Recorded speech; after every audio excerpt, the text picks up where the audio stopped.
आप सबका वापस स्वागत है। मैं Vivek Bindra, founder and CEO Bada business dot. 91% students इनकी लाइफ में, 91% बच्चों की लाइफ में the biggest challenge and concern is uncertainty and lack of clarity about their career. Uncertainty यानी कि मतलब क्या, आगे एक अंधकार सा रहता है कि मैं करने क्या वाला हूं, मैं बनने क्या वाला हूं। इसने साइंस लिया, मैं भी ले लूं। मेरा बेस्ट फ्रेंड इस समय इंजीनियरिंग कर रहा है, मैं भी कर लूं।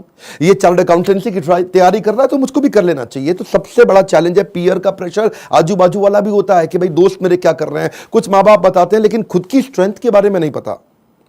बच्चों को तैयारी कराई जाती है नौकरी करने के लिए, और अगर नौकरी की ही तैयारी कराई गई तो देश में बहुत नौकर पैदा हो जाएंगे।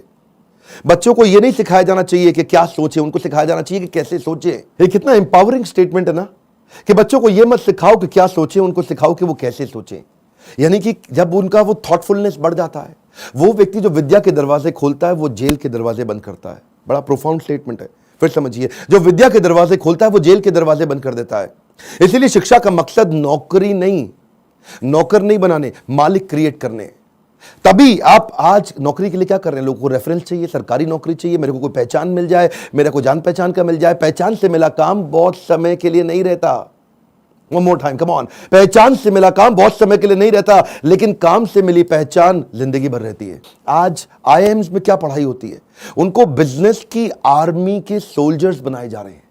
यानी कि जब आर्मी को कैसे तैयारी कराई जाती है, उनको सिनेरियो एनालिसिस कराए जाते हैं कि अगर आपका शत्रु ऐसे युद्ध करे तो आप ऐसा अटैक करेंगे, वो शत्रु ऐसे युद्ध करे तो आप ऐसा अटैक करेंगे। ऐसे ही आईएम्स की पढ़ाई क्या हो रही है? वो यही कह रहे हैं कि बिजनेस के अंदर अगर ऐसा सिनेरियो आए तो ऐसे सॉल्व करेंगे, ऐसा सिनेरियो आए तो ऐसे सॉल्व करेंगे। यानी कि पढ़ाई जो है वो classroom based conventional theoretical approach से नहीं होनी चाहिए। Classroom based conventional theoretical approach जिसमें कोई केस स्टडी नहीं है, जिसमें कोई रोल प्लेज नहीं है, जिसके अंदर कोई इस तरह की एक्सरसाइजेज नहीं है, जिसमें विजुअल लर्निंग नहीं है, जिसके अंदर वो सारे टॉप बिजनेस लीडर्स जो कम्युनिटी से आके सिखा रहे हैं। जब तक क्लासरूम रहेगी, जब तक थियोरेटिकल क्लासरूम बेस्ड अप्रोच रहेगी, तब तक स्टूडेंट कुछ भी कैप्चर नहीं कर पाएगा, कुछ रजिस्टर नहीं हो पाएगा।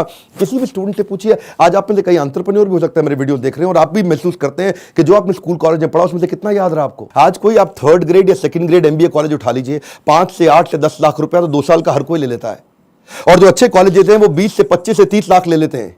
इतना पैसा खर्च करने के बाद स्टूडेंट जब EMI भरने लगता है, जो एजुकेशन लोन लेता है, EMI के इंटरेस्ट को मीट नहीं कर पाता, लोन को पे करना तो बहुत दूर की बात है। आज कॉलेज कैंपस और कॉर्पोरेट कैंपस में बहुत बड़ा गैप हो गया। कॉलेज कैंपस आपको वो सिखा रहा है जो कॉर्पोरेट कैंपस में चाहिए नहीं, कॉर्पोरेट कैंपस आपसे वो मांग रहा है जो कॉलेज कैंपस सिखाता नहीं।